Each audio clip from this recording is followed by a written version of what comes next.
ship such that it has power generation, because somebody just told me to do that before I forget. I'm just going to put a couple RTGs on the puppy. There we go. That's probably fine. Do I have room over here? Yeah, I have room over here. So let's just go 2 RTGs on this symmetry. Alright. So I'm designing this ship, right? The purpose of this ship will be just to fly up and rendezvous with one of these things. And we're making it interesting, but whatever. We just want this ship to go and rendezvous with something. So the number one important thing is that this ship is stable and easy to control whenever I get up there and it's time to do the rendezvous, right? So let me talk, I mean, I'm doing some things here. Let me talk about what I'm doing in order to make sure this ship is stable and easy to control. Number one, I've overbuilt the reaction control a little bit, right? I've got 2 reaction control modules on it, and I've got the reaction control in the cockpit. What is that a total of? This cockpit carries 10, and each of those carry 8, I believe.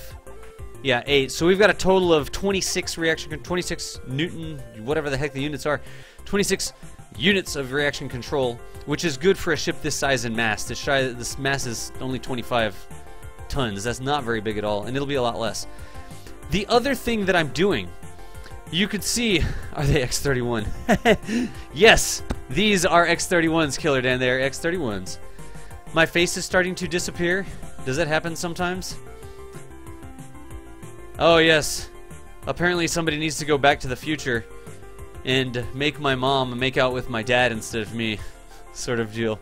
What's up, Irish? How's it going? I'll fix the green screen in just a little bit. I started streaming during the day. My room has lots of natural light. Anyways, so number one, I made sure there was lots of reaction control, lots of SAS, rotational control, pitch yaw and roll control on this ship. In order to support that, I also needed batteries.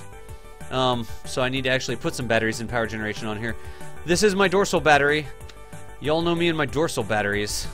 I always put on batteries in the dorsal side of the ship so that I know what I am looking at. Will I be able to see it from all angles there? Yes. Alright, that is making it obvious what's dorsal. That makes, knowing which way is dorsal, right? A couple things. If you've just built the ship and you haven't rotated your parts all wacky yet, like you didn't come over here and get this pod and like start rotating it like that, if you haven't done that, the dorsal side of your ship has the flag behind it. When you're looking at the dorsal side, the flag is on the wall opposite the ventral side of the ship, which is this, right? So this is the dorsal side of the ship right now I'm looking at. Also, most of the cockpits come out of the parts dorsal side up. So see how these are coming out? Let's see here. This one, it's usually where for the planes, of course that's the cockpit, it's the dorsal side, right? And for this, it's the hole, the door that you get in and out of, the hatch that's dorsal side up. For probes, if you look at a probe, most of the probes... Let me actually put it on there so you can see it. Most of the probes you'll see on the probe, RGU001S, you'll see the model number of the probe pointing towards the dorsal side. That's how it comes out of the part. This is very important because it means that the controls on your screen will map to, or the controls that you're using on the keyboard will map to what you see on the screen, as opposed to D, which should be turning you right, making you go up, and A, making you go in a different direction. All that sort of stuff. If you know the dorsal side of your craft, you will know that W is down, S is up, D is right, left, S is left. It just makes it a lot easier to map what you're seeing on the screen to what you're doing with your fingers. I just missed a couple follows. Let me get those right quick, because I was explaining things. Notification widgets. Who was it? Followers. No donations. Doctor Who fan 768 and War Hero and much. All of you. Welcome to. We're doing a help desk right now. Welcome to Kerbal Space Academy. Really, I'm Das Valdez. I run the Kerbal Space Academy. I'm doing help desk right now. People are just asking me questions and that sort of stuff, and I'm explaining some stuff. Right now, we're demonstrating 2 things. We're going to get to asparagus staging, and I'm talking about how to design a craft such that it's easy to dock and rendezvous with another craft. So, anyways, I was talking about the probe cores. You can see that designation of the probe core is on there. Most of them are like that. That one has the little RD01 thing on there. If you look at the other side, it doesn't say that, right? So that's how you know what the dorsal side is. Anything else? The Stay Putnik. Even though I flipped the Stay Putnik upside down, it says Stay Putnik on the dorsal side. We'll get rid of it. Same thing with these guys, I think. Octo. So just know that. You always want to know where the dorsal side is. And I use those little batteries. Because number one, they have lights on them. So if it's dark, it's night, whatever, you can always rotate the craft. If you see the lights from the batteries shining on your face, like the little angels, then I'm supposed to fall over and pass out. If you see the lights from the batteries, you know which way is the dorsal side of your craft, right? Banana! Banana, na, na, na, na. Banana, na, na, na. But, hang on, I'm gonna get it right. Wait. Banana, na, na, na, na, na, na, na. Thanks for the follow. Thanks for enrolling in Kerbal Space Academy. Let's see here. Is that banana? Yeah, there you go. Poison Gold, you press caps lock. Press caps lock again. Caps lock is fine control for RCS. Press it again, it'll turn it back off. Banana. Alrighty. So, what do we need to do? Are these... Wait a second. Are these fuel tanks... Tell me. They are. They are. So another thing I did, right? For this craft, I'm trying to make it so that the center of mass of the craft does not change as I use fuel, right? And here's why. In order to dock easily with other crafts, I want this craft to be very controllable with RCS. Whenever I move with IJKL, I want the craft to move straight. I don't want it to have unintended rotations or anything like that. To do that, that means that I need to have my RCS control right on my center of mass. If you've seen me use RCS Build Aid before, check it out. I just knew I eyeballed it, and without RCS Build Aid, I found the center of mass, the yellow ball. Actually, let me make it bigger. I have it turned down right now. Where's it at? Where's it at? Where's it at? How do I get to it? There it is, markers. Let me make it bigger. There we go. Alright. So without RCS Build Aid, I set it up so that my center of mass was right there in the middle of the craft, and then I put my RCS control units, the little RCS blocks, right on the center of mass, right? And what does that do for me? That means that as I thrust in one direction using RCS, I'm thrusting directly against the center of mass. That means that the center of mass is right here, my RCS is thrusting in this direction. If I thrust directly away from here, it'll push the center of mass. As opposed to having the mass here and the RCS thrust down here, now I've got a lever arm that goes between here and here, and whenever I thrust here, the ship is going to rotate. We don't want that, it makes it hard to dock. So if you're having trouble docking and you have a craft that's completely like thrown together, download RCS Build Aid and make sure that it's balanced like we're doing right here. So when I turned on, just because I eyeballed it, you can do this yourself, just because I eyeballed it, even without RCS Build Aid, I put those little thrust modules right there on the center of mass, in all of the dimensions, right? If I turn on RCS Build Aid, I can actually see that the craft is balanced. Because I eyeballed it and I put those things right on the center of mass, as I move around, I don't get any unintended rotation. As opposed to if I had mucked it up, and say I put my RCS like... Well, that's not good, apparently. That's not even going to affect it much. Say I put my RCS like down here on accident, or it wasn't exactly on the center of mass, like... I don't want to touch it because I've already got it. But if I had put it down here, right? That's actually not that bad. Oh, because we're not using that thruster block. Now you know. Do I have two of them? Nope. Same story. Control Z, by the way, if you screw something up, you can always hold down Control and hit Z, and that will undo your last change. Okay, come on. Work with me, girly. There we go. So if I had put the RCS thrust blocks down there, and I was actually using those thrust blocks, you can see I get that unintended rotation, right? This isn't very bad, because it's just a very thin red circle, but this is telling me that because my thrust, the blue lines that represent my thrust, do not match the center of mass. They've got a lever arm between them and the center of mass. I'm going to rotate about the center of mass. I could make it really bad if I put it up here. Right? Look at that. Look at the lever arm between there and the center of mass. When these things thrust, that ship is going to rotate back. I don't know how it would look on the green screen. Hang on. That ship is going to rotate in... No, I did it right the first time. No, I didn't. The ship is going to rotate, and you don't want it to rotate. Whatever direction, I don't need to... Look, my hat is invisible. You don't need to worry about that. So, if you have a ship where the RCS is not on the center of mass, you can get unintended rotations. When you're trying to dock, we don't want that. RCS Build Aid makes it totally freaking easy to get rid of it. Because you can see I can just drag these things around. I press IJKL to simulate movement in either direction, translational movement.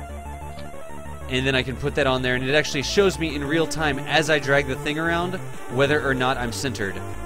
So we'll put it right there. That is good to go on both sides. This craft is nice. Let me get caught up. Let me see if I missed anything else here. Nice. Torque! Yes, torque. That is what we were doing. Let me get caught up with the chat, see what's going on here.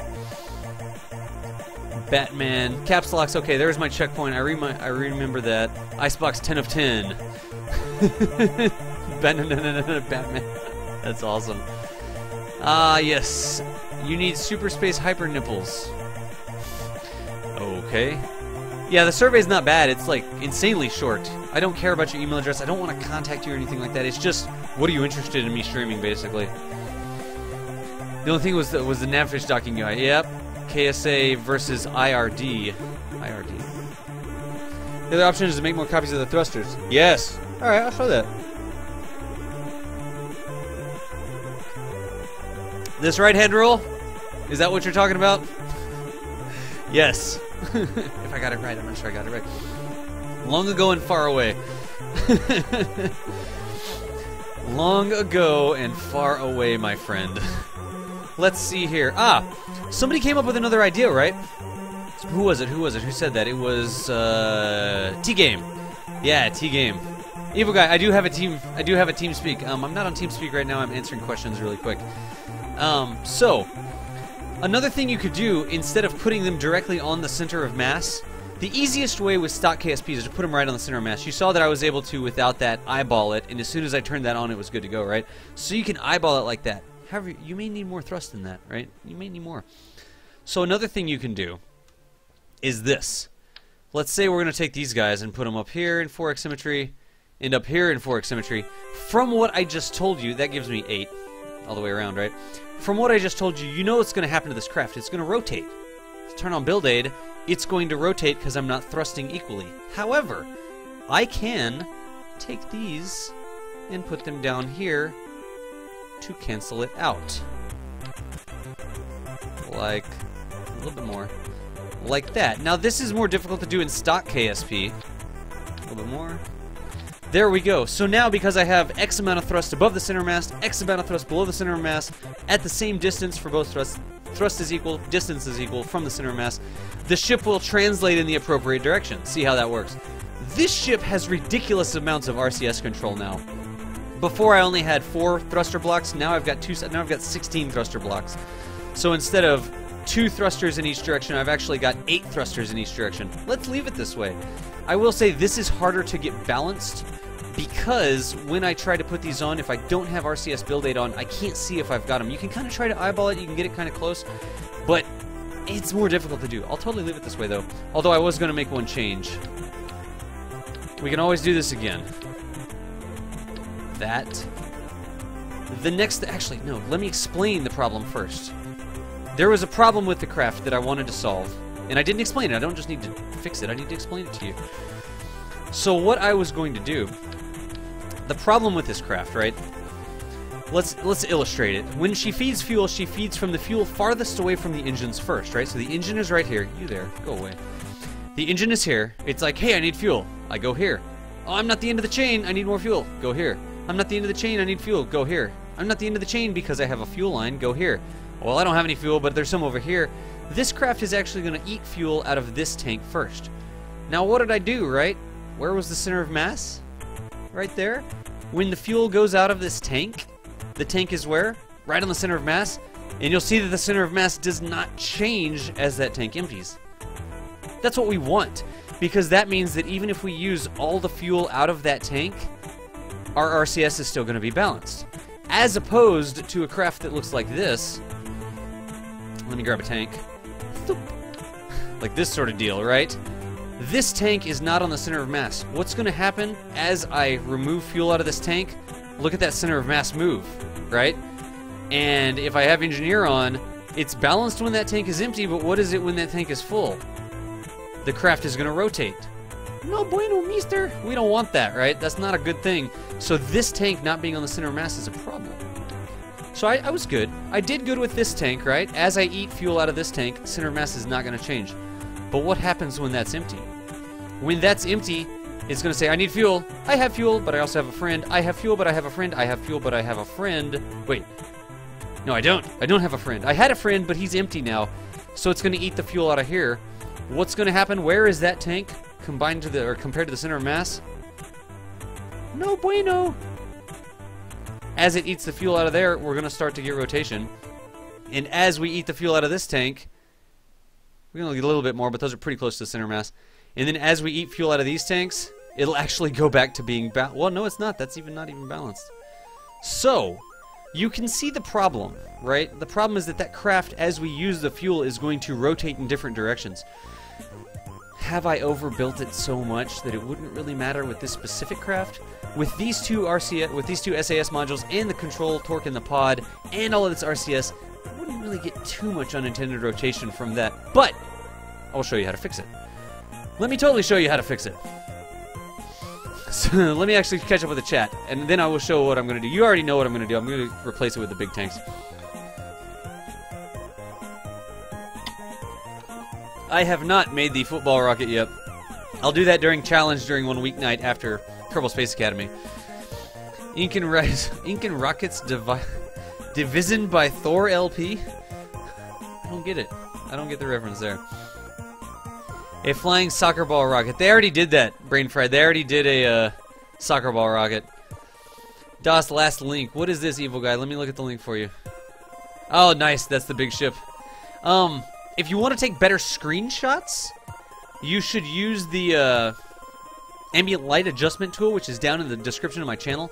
You can actually brighten up that scene a little bit. It's like a slider you can use, and it makes it so much easier to deal with the ambient light. You can like brighten up that screenshot a little bit, or you can put decorative lighting on it so it looks cool. I don't know if you have enough parts to put on the decorative lighting there.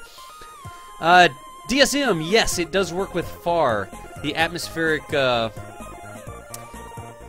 trajectories mod does work with FAR. You do have to point it in a certain direction as you do your reentry, but it does work with FAR. If you follow the link in my thread, it'll actually, there's a lot of people posting in the thread about how it works with FAR and how to do that. But yeah, DSM, it totally works with FAR. So I was illustrating that as we suck fuel out of these tanks, this craft is going to become unbalanced. That's no bueno. It's not good. We don't want that. Antares, dude, thanks for stopping by from across the pond. We totally appreciate it, and I hope to see you next time for Kerbal Space Academy this week. Let's do this. I was going to fix this. I'm going to take that engine off. I'm going to take that engine off. I'm going to take these RCS pods off. In fact, I only need 1, 2. If I'm missing anything, if I'm not describing something that I'm doing, let me know. I'm going to take these tanks off. And there we look good. So let's get these bigger tanks and put them on in 4x symmetry such that the center of mass is right there. However, it's not just the tanks. It is also the engines on the tanks. CC Dog 72. Thanks for enrolling in Kerbal Space Academy. I'm Dos Valdez. Academy Actual, whatever you want to call me. I'm doing Kerbal Space Academy Helpdesk tonight, and we had some viewers come in with some specific questions, and I'm answering specific questions from viewers. Working on this right now. We're going to be doing some rendezvous and docking. We are designing a craft that will be really good at rendezvous and docking. That's the purpose of what we're doing right now. We are also going to move on to lifter design using asparagus stages next. So, thanks for the follow, man. So, the center of mass. Alright. Again, it's not just that tank, it's actually all the parts on this 4X cluster on the side, and I want to put them right like that. That actually takes, man, it looks a little low, honestly. That takes the engine into account, and the little weightless thing on the front. Is that about right? Maybe that's a little low, I don't know. So here's another problem, right? I've got these engines in the back. Engines aren't fuel, they're not going to get burned up. Let's check how our rocket center of mass works. There, that one's empty. And as I empty these, the center of mass is going up quite a bit. That's a bit of a problem. That's because these engines are not counteracting the weight of this pod up here. Let's see how bad it is, though. Let's see how bad it is. So we're going to put these up here. Again, look at RCS build aid, dude. It's telling me how this is going to work out. We're just going to do it in 4x symmetry here. Again, it clicked on me. It didn't connect. There we go. Let's put some down here. And let's put some down here. Tell me I'm doing 4x symmetry. Okay, up a little bit. Up a little bit. Since I'm doing 2 sets, I kind of have to average them out right. I can't just put 1 set correctly. That looks good, doesn't it? Now, as I use the fuel, let's see how bad it goes. When those tanks are almost completely empty, I will get some rotation, because our center of mass is moving too far towards the front. Well, I'm gonna use a heavier engine. Let's see what other engines we have. How about the LTV 45s? That makes us a little bit too heavy in the rear. But moving it up, let me fill it up. Oh, that's full right now. Okay, let's see if we can balance it with these LTV 45s. Cause this honestly fixes another problem as well. Where's the center of mass? It's actually going to be really hard to do. So see, now I can't just put it on either end of the engine. I'm actually going to have to pull these down because I've only got so much room here at the bottom. Don't be doing me that way. What is that? There we go. And we'll pull these down like that. And I'm going to have to pull these down a little bit. Let's see how this works. And we'll pull these down a little bit. Dang. And we'll pull it down more. It's not very much rotation. Do I have to pull it down even more? Let's see when we can get that red arrow to go. If you're down to no circle, but you just have the red arrow, you're still good to go. But if you completely get rid of the red arrow as well, you have an insanely balanced craft. And look at that. See how those aren't the same? I can actually split the difference. I can move one up a little bit, and I can move one down a little bit. Now that craft looks good. Let's see how it behaves as we eat fuel. The center of mass moves to the back now. So, you can see some of the challenges, right? As we move that thing around up and down, that's going to be problematic for us. These engines probably have a little bit more thrust. What has a little bit less thrust and a little bit less weight? 1.5, 1.5. Dang it, I thought the aerospec was 1.25. That would have been perfect. We don't have an engine that weighs 1.25, do we? You know, I'm not going to use that piece of junk. I'll tell you that right now. 190, what? 360 in vacuum? That's actually not terrible. This one's 370 in vacuum. Why don't we do that? Actually, yeah, why don't we do that? What does the green arrow represent? Oh, sword. Here, let me answer that right quick. The green arrow represents the motion that will go, the direction will go. So when all of these thrusters are firing to the left of the craft, the green arrow means the craft will move to the right. The red arrow is in unintended motion, so that means that the craft will rotate or skew in a direction that you don't really need it to. But the green arrow is good. You want the green arrow to be nice and big. I think I saw that there, yeah. I do believe that we won't rotate because we've overbuilt this craft so much. However, I am totally trying to explain the concepts behind it, right? So, Rocket Doctor makes us. I like Redneck Rocketeer. Somebody was Redneck Rocketeer one night. Let's see here. I am actually a mad scientist, Gav. So let's do this. Instead of these, let's use these stupid engines. Just because the weight. Wow, that looks so dumb. I hate it. I hate you. I don't even care if my craft is balanced. I don't want you there. These are shorter, maybe? But they don't have thrust vectoring? That actually looks pretty cool, honestly. And are these empty? No, those are full right now. Let me do this. Let me just balance the craft with these arrow spikes. And then we will see what it's like. It's almost balanced. Then we'll go ahead and take the fuel out, but we're just going to go with it. A little bit more. That's good enough. Good enough. Now, is this tank full? Let's fill it and see where our center of mass goes. That's okay. Are these tanks full? Okay, so this tank would be empty. And then these tanks, whoops. These tanks would be empty. It still moves towards the back a little bit, but we'll be fine. Let's go with those arrow spikes because they look so freaking wacky. Don't forget to fill your tanks with fuel again, by the way. Many a times have I arrived at my destination and been like, why aren't my engines firing? Oh, that's why my engines aren't firing. Let me check the chat. They do look funny, don't they? Lily Sunrock. The arrow spikes. I have no interior light. I have no interior light. What? I don't get that. What about balance the craft with engine half full? You could do that. You could do, like, put this halfway and then balance the craft. That is actually not a bad idea. That is actually a really good idea, Theodore. So let's just make the craft balanced when those tanks, like these are empty and those tanks are still half full. Because we're never going to arrive at our destination with a full tank of gas, right? That is actually a brilliant suggestion, Theodore.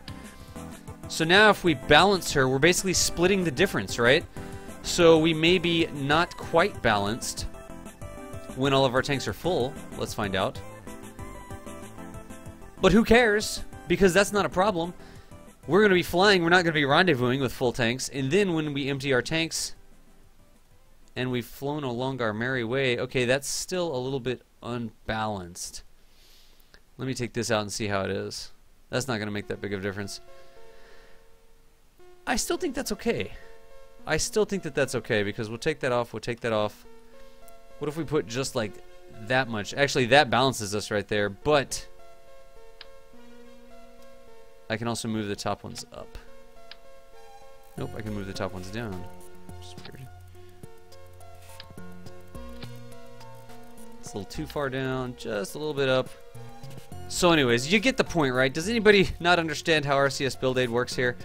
I think that you get the point. We're just trying to balance the craft. And Theodore had a great idea to balance it when it had not very much fuel left. Let's see what we've got. Let's fill it with fuel, and we're not really cared if it's balanced while we're full of fuel. Last thing to note on this, also note I put the RCS tanks on pretty much the center of mass, not exactly, but pretty darn close. With the RCS tanks pretty close to the center of mass, as I use RCS, it's not going to throw my balance off. So again, you don't want to toss an RCS tank, you know, like this sort of deal, out on the end. That's not a good place to put the tank. Or this. That's not a great place to put the tank. Actually, that looks kind of cool, but not a great place to put the tank. Wait, what is this? Why is this here? Go away. You're not supposed to be there. Alright, so when we're full, we have a little bit of unintended rotation. That's okay. Any questions on RCS Build Aid? How all of that works? How all of it works? Let's check the chat right quick. There was the mad scientist. That was the last thing I saw. Theodore's engine half full. Yes, that was awesome.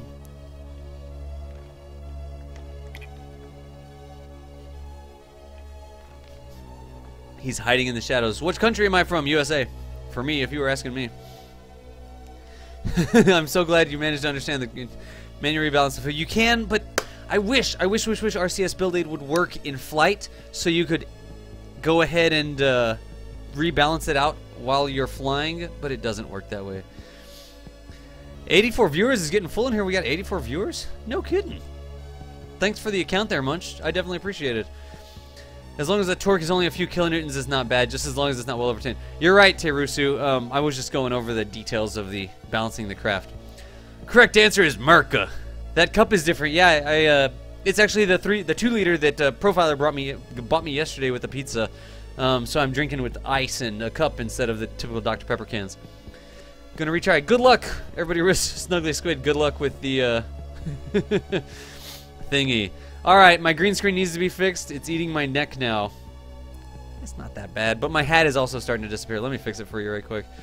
I started streaming during the day. I have a room that has lots of natural light, so as the light changes, here, get to see behind the scenes for a second. It's totally a curtain. It's like a piece of material from Walmart. And then if I set that down to 83, now I've got the new color. That looks good. There you go. There are not many live streamers that are Canadian. I gotcha. Adel, if Adel's here, he's not a streamer, but he's Canadian. So here we have a craft. We need to get it to orbit. We've got the dorsal side marked. We've balanced it with RCS Build Aid. We've got lights on it. We've got power generation. Did I miss anything else? If I did, it's your fault. It's your fault. It's totally your fault. The beige screen. It's kind of like a weird greenish color. Anything else? Set up some action groups, maybe? Somebody asked why the action groups aren't working. It's probably because you left it on stage. Or because you built it on a different craft and then you docked crafts together. That screws with action groups like you wouldn't believe. But if you just build a simple craft like that and set the action groups in the VAB, I don't know why they wouldn't be working. That one's kind of hard to answer. My custom one is always go for rendezvous. which means that I'm going to toggle those engines. I'm going to toggle that. I'm going to activate my lights. Toggle the lights, basically. That basically just means I've gotten close to my target. I'm going to turn off all my big engines so that I don't go smashing into the target on accident. Ask me how I've done that before. And I am going to, let's see here, the lights, yeah. And I turn on the lights and I open the docking port. That just means I'm ready to dock, ready to start navigating with RCS. Number 2 for me, I almost always put as the Mark II illuminator toggle. The spotlight has a very bright light on it. It's good for spotting the ship from a long way away. It's not so good for spotting the ship up close. So that's number 2. That's all I really need for this ship. It doesn't have to be that complicated. You may want more, you may want less. You have ladders or something like that, I don't know. We can turn that off. We're good to go. We've got this ship. Now we just need to get it to orbit. I feel a little bit bad because we had this nice big thing down here, but we didn't use it. I don't want to put that there. Did I put a docking port? Marshker! Marshker, dude, if that is a Shrek reference, good job. But thanks for the follow. Welcome to the help desk. Right now we're doing Kerbal Space Academy help desk, talking through some questions from viewers. Was what I was doing here. Is there anything to put on these things? Air intakes or something? Nose cones. Yep. Yes! That'll never let us dock. It's a terrible idea, Doss. Terrible idea. That nose cone is for that, I believe. I almost kind of like it flat. I don't know. Y'all decide for me.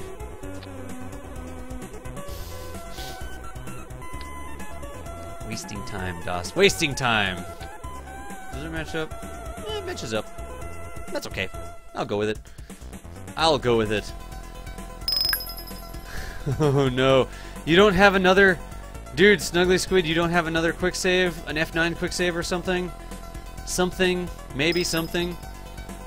Shoots. Awesome sauce. 1, 2, 3, 4, 4. Thanks for the follow. We are doing this. Shoots.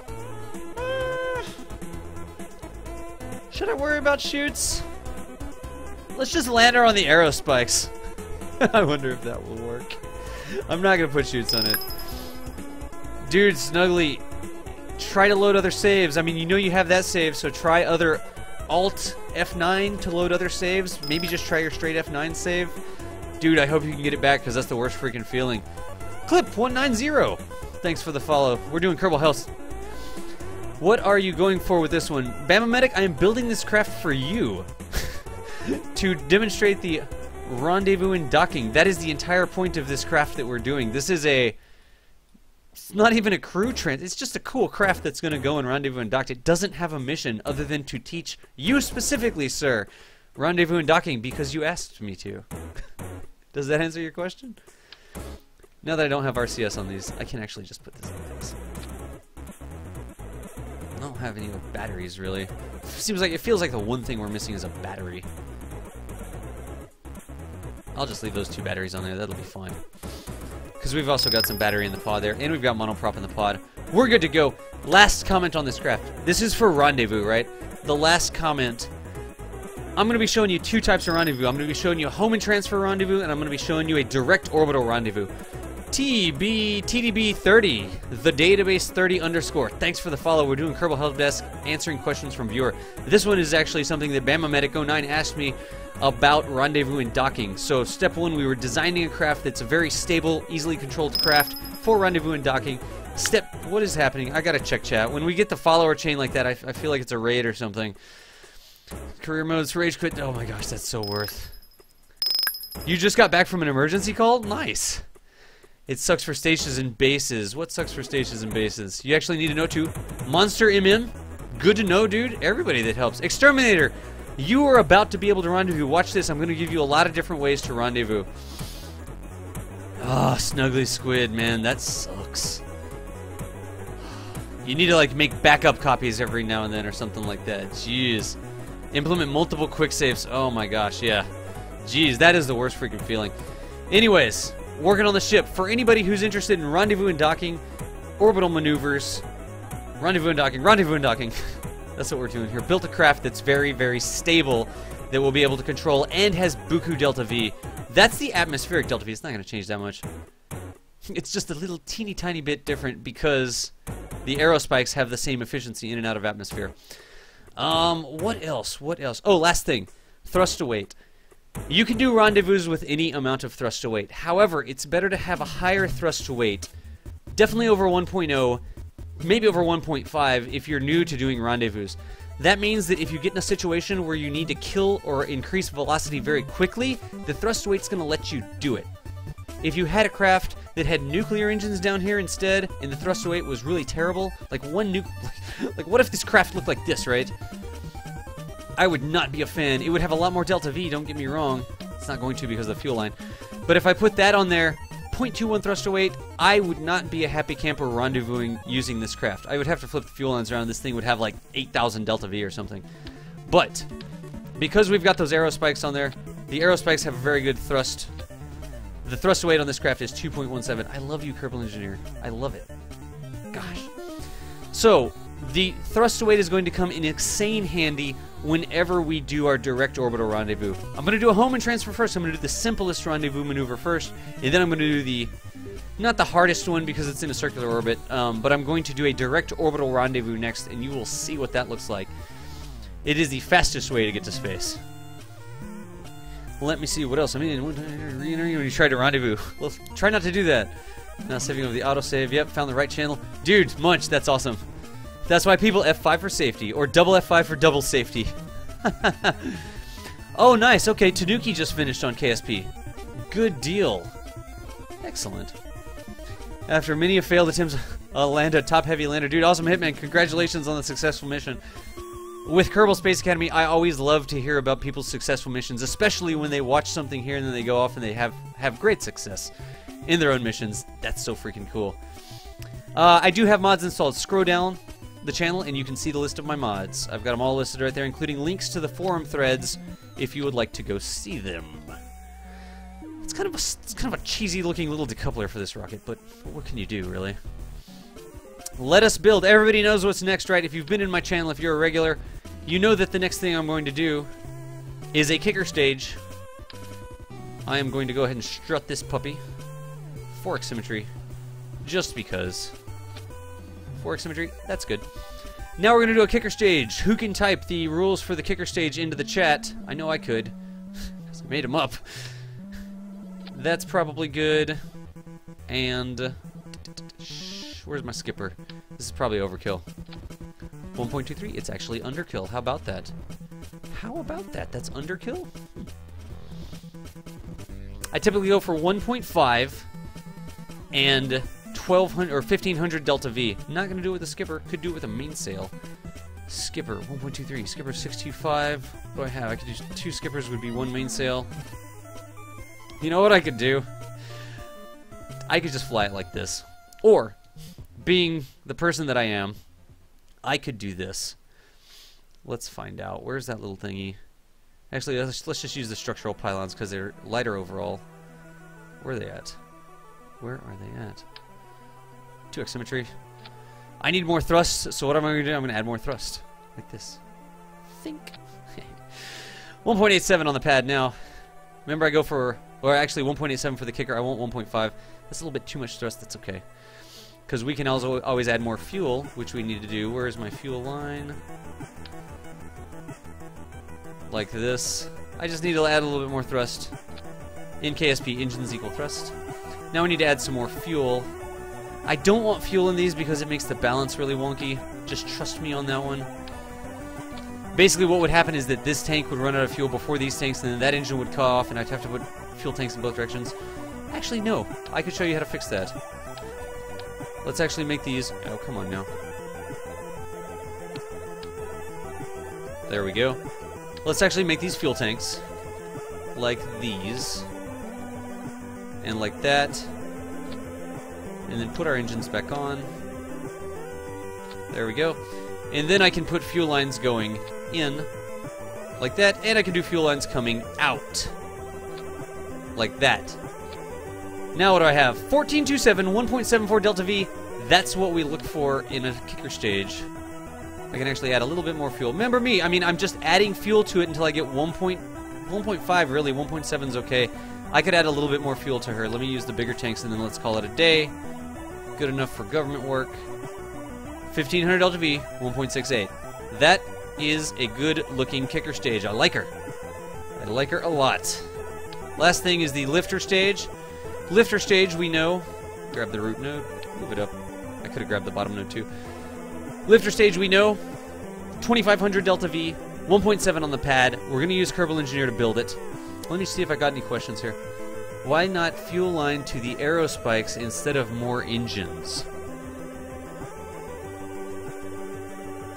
We could do that, actually.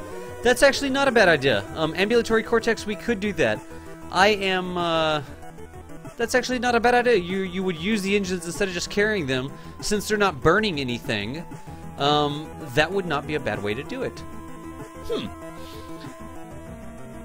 You want me to give it a try like that? It would be... That would pull out of that tank, that would pull out of that tank.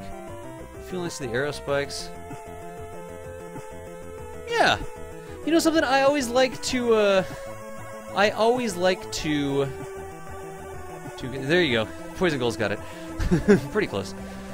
1.5, 1200. Eh, pretty close. You literally couldn't even get... And now you're returning science from the moon. Dude, awesome Hitman. Congratulations. That's freaking awesome. That is the entire point of my channels. Ambulatory Cortex. I think that that is a really good idea. In the interest of time, I'm not going to do it, but that actually makes a lot of sense. If I have time, I'll circle back to it. What he was saying was don't put extra engines on here because that's weight. We've already got engines. The engines have a clear shot behind them. Why don't we just take fuel from here and run these engines with it behind the staging thing? The one issue with that would be that I would have to use fuel out of this tank as well. I could run fuel up there and it wouldn't eat it, but then these would keep firing and that one would shut off and I would have to disable these tanks or something like that. But that's actually not a bad idea. Why carry extra engines if you already have this? Not a bad idea, good sir. And asparagus staging. Thank you, TG Ame. So asparagus staging. This is just since we're doing Helpdesk, this is just sandbox mode. Awesome sauce. Asparagus staging. I was not going to asparagus stage that. I am going to do asparagus staging down here. And I may have to like underbuild the rocket just so that I need asparagus staging. So everybody's heard about asparagus staging, right? And it's actually dropping tanks as you go. Let me go ahead and do this. Do this. I'll use the hydraulic detachment manifold. We'll give it a try. We'll see how buggy it is. It may be making me angry. But basically, let me illustrate it first. It'll be easier to explain if I put it on the screen first. I need one of these tanks for a heat sink. Oh, no, I don't. That's not a mainsail. Whatever. And then I'm just going to do this. Except I don't need those parts. Let's do that. That. Hold down Alt, copies a part, by the way. We'll take that off because we don't need it. Then I've got my part copy. I can put it there in 2x symmetry.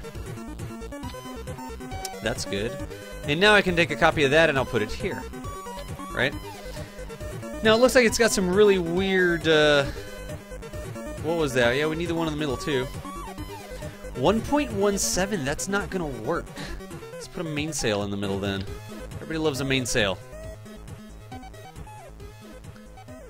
I don't even know where a mainsail is. And then let's put the mainsail down there. 1.46, wow, even that's a little low. Alright, well let's put mainsails here. That doesn't work. Use more mainsails. ×2. Fix it again, apparently. Just put it on the bottom stage, please. 2.02.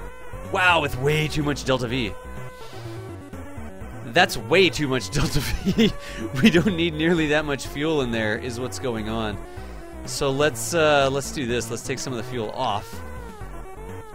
We don't need that many mainsails.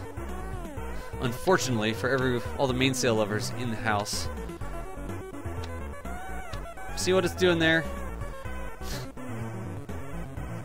Here's what happened. Remember what I said? Make one of them. Put it on with 2x symmetry. Then let's do it again. Put it on with 2x symmetry. Except they need less fuel. That's 1.56. So here's what we can do. Are they all lit? Yes. I could use smaller tanks. I could also just select this tank and take fuel out of it until I get 1.7 on the pad. That's 1.72. So, Could I do the same thing with this? Could I just put, like, it's probably going to be one of these tanks and one of those tanks? Yes, I could just do that, or to make it simple, really just keep it simple, right? To make it simple, spheric stats by the way, to keep it very simple, all I want to do is remove fuel from those tanks. And remember, because I remove fuel from that tank, it also mirrored it over to that tank. We'll just go with that. Now let me show you asparagus staging. Apparently, we have the perfect delta V right now. This is why asparagus staging isn't required. But we have the perfect delta V right now. We've got 2,500 in this stage. We've got a total of 4,000. We would go to orbit 1.6, 1.72, 1.68. This rocket, as it is right now, would go right to orbit and we wouldn't have to worry about it. However, let's see how asparagus staging this thing will change the delta V. Right now we have 3979. Let me write that down. 3979. 3979 in this rocket. 1.72 thrust to weight. Let's see here. I am going to... So, the way it is right now, right, this rocket would light, and this engine would use this fuel, and this engine would use this fuel, this engine would use this fuel. The mainsail would only use this fuel, right? And that's a problem, because the mainsail is going to run out of fuel a lot faster than these tanks are. So the mainsail will be dead weight we're just carrying along with us. We can use fuel lines, right? We could totally do this as well. We could take fuel lines and put them from the outer tanks to the inner tanks. Like this.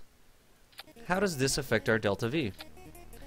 Now we gained 200, almost 300 delta V by just first filling the tanks out of that. Then we'll drop those tanks off and the mainsail will be full and we'll just go up on the mainsail. However, you can see that when we do that, we're going to have 1.38 thrust to weight. That's not good. We don't want to be under 1.5. We want to be 1.7, right? So what could we do? How could we make it? Actually, it's still going to be a problem, honestly. How could we do the asparagus staging? How could we do our staging such that we have a little bit different action there? Instead of routing this tank into the middle, what if we were to route this tank into this tank? Now we've got 4283. That's interesting. That barely changed anything. But here's why it didn't change anything. We didn't fix the staging over here, as it turns out. You go up there, and you go up here.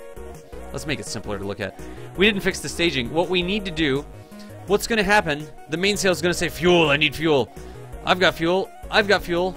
Oh, there's a fuel line. I've got fuel. Oh, there's a fuel line. I've got fuel. The mainsail is going to start eating fuel out of this tank. When this tank is empty, we can actually drop it. This is also going to eat fuel out of that tank because there's no other way to go. It says, I want fuel. I've got fuel. No lines going anywhere else. Headset's going to die. Be right back.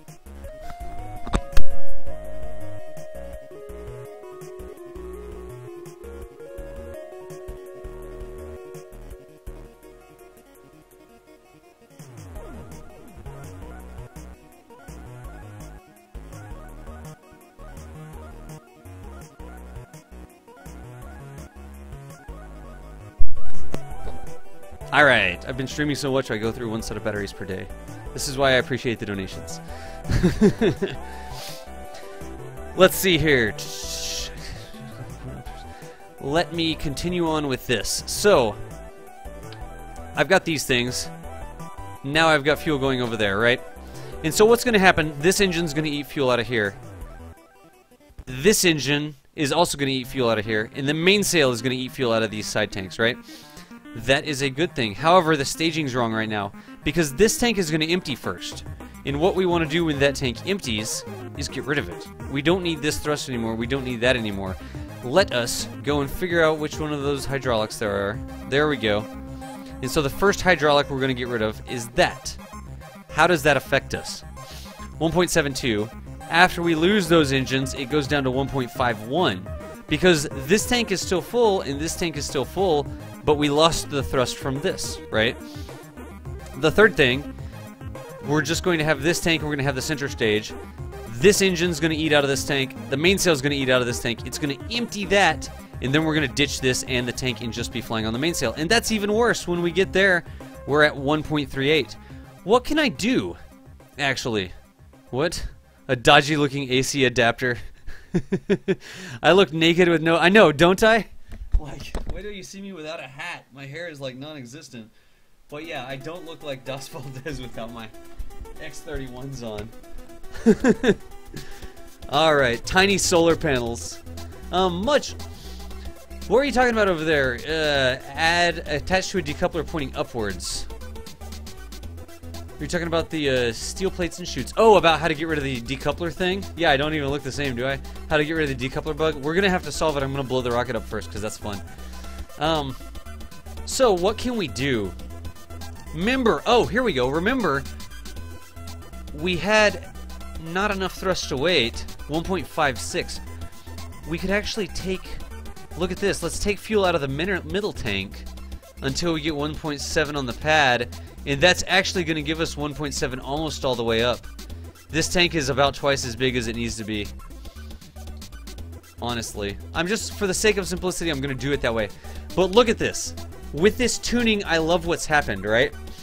Because when I tuned it, I actually went ahead and have 1.6, 1.65, 1.62.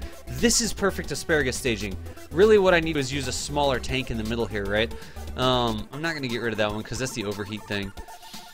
But just by editing the fuel in the middle tank, and remember what I'm saying, it needs 1440 fuel, that's this tank. We could just put that tank there and then have these guys on it. I'm not going to worry about doing that. I just removed fuel from it such that I had 1.6 on the pad. We're going to eat out of these tanks and drop them. When we drop them, we're going to have 1445, 1.65 still. We're going to eat out of these tanks and drop them. Then it's just going to be the mainsail. The mainsail is going to be 1.62. So all of these numbers are the same. It's a nice constant thrust even though we're dropping stages, which means we won't accelerate and it's not accelerate as much, and accelerate even more and then not accelerate. We don't want to do that. We're just about 1.7 all the way up, and we have ridiculous amounts of delta V. So I think the last thing that we need to do here, the Das Valdez Special Probe Core Adjustment. You know how I do this. I want this stage to be able to deorbit itself. That means I'm going to put a probe core on it. This is my signature sort of deal. I know it clips. You can't tell me that that entire thing is full of electronics anyways. I normally don't clip things. My regulars know. There's a battery on it. We also put solar panels on her because we don't like it when things die in space. And all I'm doing here, I've got way more delta V than I need. I'm at 4,400. I only need 4,000. Don't let people fool you. Oh, this craft could go a long way, honestly. It could go to Duna. It'd be a quick ship to Duna. But I'm going to deorbit this because I do not want it to become space junk. That is what we're going to do. And I think the last thing I need to do is probably this. Why not put these on here? Why not, right? Why not? That's okay. Probe core, solar panels. Did I miss anything with this entire build? Can anyone see anything that I've missed at all whatsoever? Please tell me now or forever withhold your heckles. Did I miss anything? I'm going to get caught up on the chat. This craft looks great. I think it's going to go to orbit. We may need some structural pieces. We may actually need to strut these things in or something. Let's blow it up first once. We'll come back and debug it. This is the asparagus. Oops, caps lock is on. Aspara Gunstar Docker. The Aspara Gunstar Docker, roughly. Let me get caught up with the chat right quick and drink some Dr. Pepper. Let's see. You got your first polar lunar orbit today. That's really good, Brosidon, if you're using scanning for Kethane or ScanSat mapping. Polar orbits are great for that.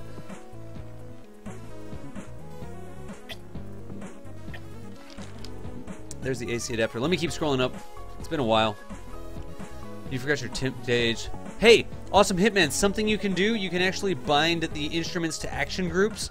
So you hit an action group once and it gets readings from all your instruments. Then you can go around and collect it with a Kerbal. That's a great thing, actually. If you just want to get a reading from a lot of instruments at once, bind them to action groups. Just go into action groups, click on the instrument, and set you know, toggle whatever it is. It's get reading or whatever it says. You can hit one button and you can get all the readings from all the action groups. That's a good way to do that, and then you don't forget things. Cool, dude. Step 1, go into space. Step 2, rendezvous and docking. Step 3, asparagus launcher. That's what we're doing right now. I really sound like a scientist. I'm totally making it up. Science alert. I do need to get... I'm going to write that down much. Science alert. Everybody keeps telling me science alert. I've never used it. That's probably a great mod. I think it like pops up something when you've got new science that you can get. 5 months ago, ISS stream. In before aliens on the stream. Nice. How to make a space plane without landing gear. Snuggly Squid. Launch it on its tail. Have it go straight up. VTOL it like the X-Wing did. Give it lots of solid boosters and put it on a launch clamp high in the air so you can just like throw it like a paper airplane basically. There's a lot of ideas. Try the bigger size 2 engine. What did I miss? Oh, the bigger... Oh, we're good. We got it done. Oh, I see what you're saying. Yeah. You were saying the bigger engine. It turned out in the end. The one that's integrated with the tanks. Yeah, the 2X engine. Talking to me. Oh, it has more thrust. Yeah, you're right. I totally missed that. Question, how much Delta V to get to Moon, land, and get back on Kerbin? Can anybody link for Hitman the Delta V subway map? You need to be looking at this. Awesome Hitman.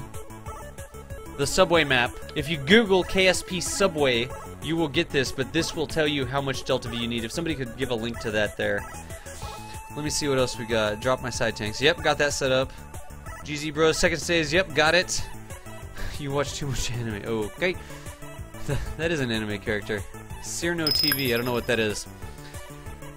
Alright, just finishing up. Check the staging. Yep, lights. We've got lights up there. I haven't covered it in solar panels. Kappa. You missed everything. Lunchbox 11 and Philly Sunrock. Did I miss you? Lunchbox 11 and Philly Sunrock, both thanks for the follows. Welcome to Kerbal Space Academy Helpdesk. We're actually taking user questions, and I'm demonstrating in the game how to solve problems or how to do different concepts for user-specific questions. Why do I hate solid boosters? Because I'm doing asparagus staging here. There's 101 hype? Are you freaking kidding me? There's 101 people watching? Everybody that's come, geez, thank you so much. This is Kerbal Space Academy Helpdesk. I'm answering questions from people. Yes, which is awesome. Hype, much hype, hype plus plus actually. Ambulatory Cortex says, Das, could you make it slightly more efficient in vacuum by putting a nose coat on it and a normal docking port on the nose instead of the deployable one? Yes, the deployable docking port does way more. I mean, look at our Delta V though, dude. Wait, let me move this down. I did not completely just screw that rocket up. Seriously? Cool Runs, thanks for the follow there. Don't tell me I was clicking on things screwing the rocket up. We had it perfect. That's good. Everything's good. Everything is awesome. Everything is cool when your rocket's not boned. Let's see. Alright, let me go back to what I was explaining. Cool Runs with a follow. Chuckles Laugh with a follow. Lots of follows coming in. Everybody that's doing the follows, thank you. We're doing Kerbal Space Helpdesk right now. You can use Mystery Goo landing gear. The game, it does! Sword, it does! Control V, that's what I just did. Control V in the VAB was the undo. Let me see here. So yes, Ambulatory Cortex, the undeployable one, is a little bit heavier, or a little bit lighter. This craft has so much Delta V. I mean, look, she's sitting on freaking 3,500 Delta V in the docking craft itself. We're good to go. That one could go like, go to Duna, come back, go to Minimus, go around the moon, land on the moon, take off from the moon again, then come back and dock, and we'll be good to go. So we don't really need to worry about the half, well, what is it? It's like a half ton or something? 1 ton versus 0.5. Okay, so it's basically an entire ton. We could, or 0.1 tons, 100 kilograms. We could save a lot of weight, you're right. Jeez, you'll be off to KSP. Nice. Good deal, thanks much. Peace. Good time, peace from Germany, and thanks for watching the YouTube channel as well, man. If you have any other questions, message me here, message me on YouTube. I appreciate the follows, I appreciate the subscription on YouTube, the entire thing. So, awesome. Should make a rocket ship without a command pod? A Prove core would work. What else am I missing? Am I missing anything else? You guys are asking questions faster than I can answer them now. You can use segments for landing gear. Yes, we could use Mystery Goo. My trick is to use Mystery Goo because it both is science and has a high impact resistance. 12 meters per second. The same as regular landing gear. Thanks for the links, Thader and Ambulatory. Magical Mexican. It looks like we're going to finish. It's only 9 p.m. We got plenty of time. It'll probably be 11 p.m. when we get to Interplanetary Transfers Magical. I am going to do that because I said that I would. So, yes. Sword, I'll come back and I'll do the docking first, and then I'll do Interplanetary Transfers after that. Okay? Let's see here. Control Z, we got that. Mystery goo. Game needs an undo. Landing gear. Do I ever use cheats? Very, very, very rarely do I do cheats. If we've got something and I want to demonstrate something with no gravity out on the pad, I'll turn on hack gravity. That's just about the only time. We were playing around in free mode the other day too, and we did infinite fuel to try and burn things up. DOS when I orbit. Okay, that was that. Sword, I'll do the interplanetary transfers after we get to rendezvous and docking. We've got a paramedic from Bama. RN and paramedic from Bama watching the docking who has some questions, and we're answering that question right now. So, what was that? 1, 2, 3. 1, 2, 3, thanks for the follow. Awesome. Segments. Yeah, segments have 80 meters per second of crash resistant, but they weigh a lot. 0.2 tons. These things, 0.1 tons. This thing, 0.4 tons almost. Yeah, they have a freaking insane crash resistance, but they have a lot of weight too. The structural panels actually don't make bad landing gear. For smaller craft, clearly not for this craft. But if you use a structural panel pointing down like that, you could use that as your landing gear and protect an engine too. Let us go. Yeah, Turtle Beach surround sound. I definitely have that. Bama Medic's still here. Let's get to space, y'all. Let's get to space. I appreciate everybody coming in. This rocket's going to blow up the first time it goes to space. I hope you enjoy that sort of thing. Can I put it in here? Yeah, let's do 4x symmetry in there. Go away, bistack decoupler. That's bueno. That's bueno. You know something? While we're being bueno, let's put that on there. Hey, now. Don't do me that way, girly. There we... Now, see, look at that. Yes, it totally looked like I wanted to put a strut in the middle of my mainsail. The welders had the freaking gear, had the freaking schematics upside down that day. Stop doing it. I need to change the symmetry while I'm out of it, and that should work, maybe. You know something? Forget that. Let's try to put it on from this side. Nope, it's continuing to be very confused about what sort of symmetry I want it to be. There we go, we finally fixed it. I am not going to touch it, even though it's crooked. Last thing, let's bring our rocket down to the pad. Remember, I always recommend in Kerbal Space Program to hold down shift, click a rocket part, and make the rocket as tall as you can in the VAB. That means it takes less meters per second of delta V to get to space by making the rocket as tall as you can. I can't even say that with a straight face. Don't do that. That's stupid. Just put it down on the ground like a real freaking rocket. Alright. To space. Staging. Uncheck. Incorrect. Fix the staging there. Engines. Check. Drop tank 1. Check. Asparagus stage 1. Check. Asparagus stage 2. Check. Central core. Ooh, uncheck. Oh, the engine's already running, so we're good. Kicker stage. Check. Payload stage. Gunstar docking craft. Check. Let's get up to space, y'all. Save. Launch. And out to the pad we go. To go to space. Hagruma also high. What's going on? It's 0.125. Yes. He's talking about the square box segments. Yeah, I went to the square box segments. We got that. He had me believing him. It is. Technically, it is true. I'm going to land on the... I want a really firm landing, so I'm going to land on the arrow spikes just straight into the ground. It is technically true. You could spare 2 delta V with long launch clamps. What's up, HVAC? We're going to space. Asparagus staging, rendezvous and docking, and a Gunstar-inspired docking craft. Inspired. This craft is going to blow up the first launch, y'all. Panel lock. SAS engaged. It's T on your keyboard. Engineer's good to go. 3, 2, 1. Hey, Snuggy Squid. Glad that worked. 0, space. Let's see how this goes. So again, here's what we're going to do, right? The asparagus staging. Step 1, it drops this and the engine for it. Step 2, it drops this and the engine for it. Step 3, it is the mainsail and the engine for it. We've tuned each stage such that each stage can carry its fuel, the fuel in it, and keep the same thrust to weight. So as you watch this, this is going to go between 1.9, 2.0, back down to 1.6, up to 2.0, 1.6, up to 2.0. It's going to go back and forth as we ditch these engines. I fully expect this craft to explode as soon as we ditch the first stage because of the radial decoupler bug. Let's find out, though. I've been wrong before. We shall see. First checkpoint, 5,000 meters, 150 on the dial. Let's see if that's where we end up. There is 160 works too. There's 5,000 meters. Oh yes, rip my mainsail off. Thank you, radial decoupler bug. I hate you. I hate you with a passion. I don't know where you came from. Are we gonna go to space like this? We're gonna fall back towards the place like this. Let's just go straight to no, straight to the next stage. See y'all later. We could still get this in space, honestly. Who needs those pieces anyways? We could totally still get this to space. Because it was so overbuilt on the Gunstar stage, right? Let's see if I get it to space. Next checkpoint, 10,000 going 260 because of the problems we had with the radial decoupler bug killing our mainsail engine. That's not good, but we'll go ahead and do our gravity turn anyways at 10. Gravity turn over to 90. That's why I don't use the radial decouplers. That's why I don't do asparagus staging. You don't need it, A. And with the radial decoupler bug, you get that sort of nonsense all the time. 45-degree angle. Not this 45. That's 45 heading. 90-degree heading, which is east. At a 45-degree angle relative to the horizon. You've seen me do it before! That's the horizon. That's 90 degrees. That's 45 degrees. That's what the nav ball's telling me. We continue up into space with the kicker stage. Let's see how we do. 3580. That thing could almost SSTO, honestly. Almost, not quite.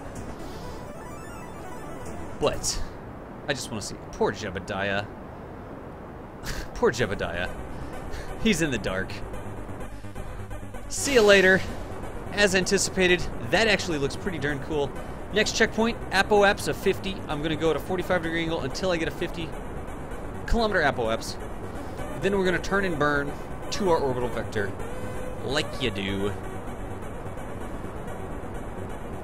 These things, such fuel. There's 50, switch it to orbital mode. I'm going to like half turn and burn that time because we had that bad launch. Let's go ahead and roll the Gunstar such that she is taking off like this. Roll complete. There's 70. I'm going to take this puppy all the way up to 100. And I'll show you why. We'll fix that staging problem too with the rocket. Let's go park the Gunstar at, actually a $120 sounds good. And I will explain why I need to go to a $120 when we get up there. There's 115, $120 right there. I'm out of the atmosphere. That's a nice sunrise with the Gunstar there. I wonder if I could do a, I know it doesn't look anything like a Gunstar. It's Gunstar inspired. I wonder if I could do a Death Blossom. Needs more. That's why we have all the RCS, so we could totally get a Death Blossom going. So anyways, standard circularization procedure. Put a node at your apoapse. Add maneuver. I drill this. I know I say it all the time.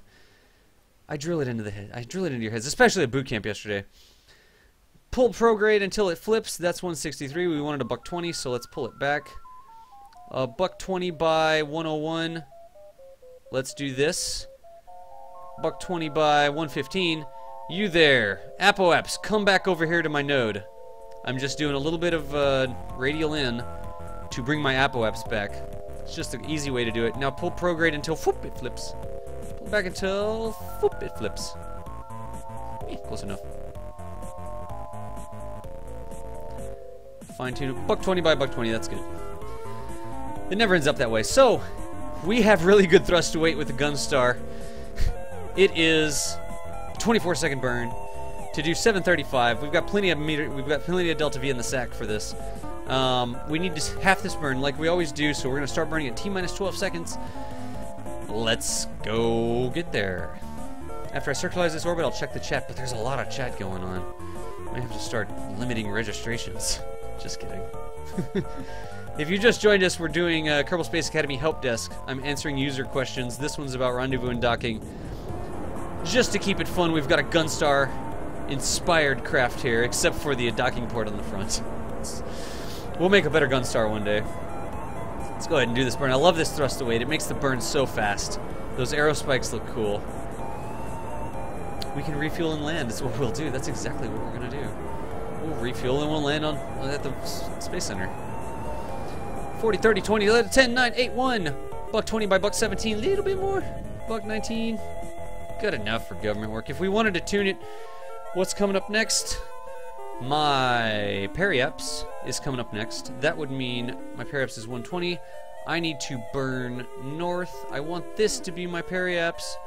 Burning north. Oops, I got it wrong. I do that sometimes. I'm going to burn south because my periapsis is next.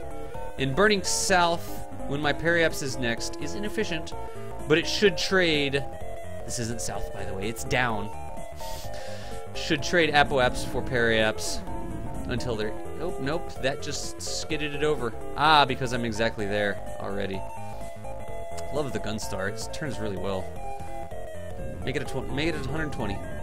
There we go. And after it's 120, I can actually burn retrograde. Whoops, that ain't retrograde. This right here is retrograde. And watch. Same trick we used before. RCS.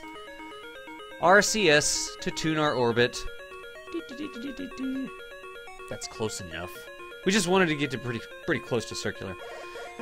So the Gunstar still has 1,579 meters per second. It should have got to orbit with the full 3,500.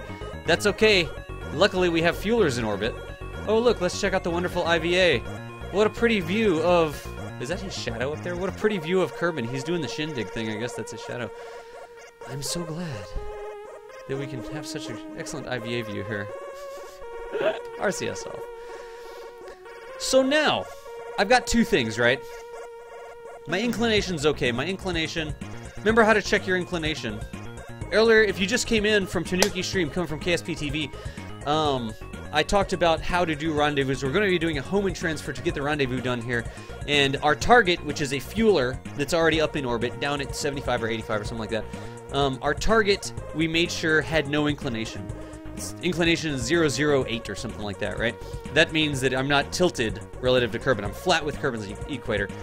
For a craft, if I don't have Kerbal Engineer is telling me my inclination's 0.3. It's not too bad. If I didn't have Kerbal Engineer, I could click on the moon, I could set it as my target, and I could scroll in here and hover over one of those ascending or descending nodes. The moon is coplanar with the equator. It is an equatorial orbit. It's no inclination on the lunar orbit. So by setting the moon as your target, you can use it to check what your inclination is if you don't have Kerbal Engineer. Honestly, if you don't have Kerbal Engineer, get the heck out of my channel. I love Kerbal Engineer. I use it all the time. I do all of my Kerbal Space Academies with it. It shows you so much that's going on, but it doesn't play the game for you. You have to understand what's going on. It helps you understand. But anyways, you can see that our inclination, it's not bad. I'm not going to worry about the inclination. Let's go and set up a Hohmann transfer orbit. After I drink some Dr. Pepper and check the chat. How's that? Wow, the cans are so much better because they don't sweat so much than my cup. Let me check the chat. I've seen some things over here. A lot of people coming in.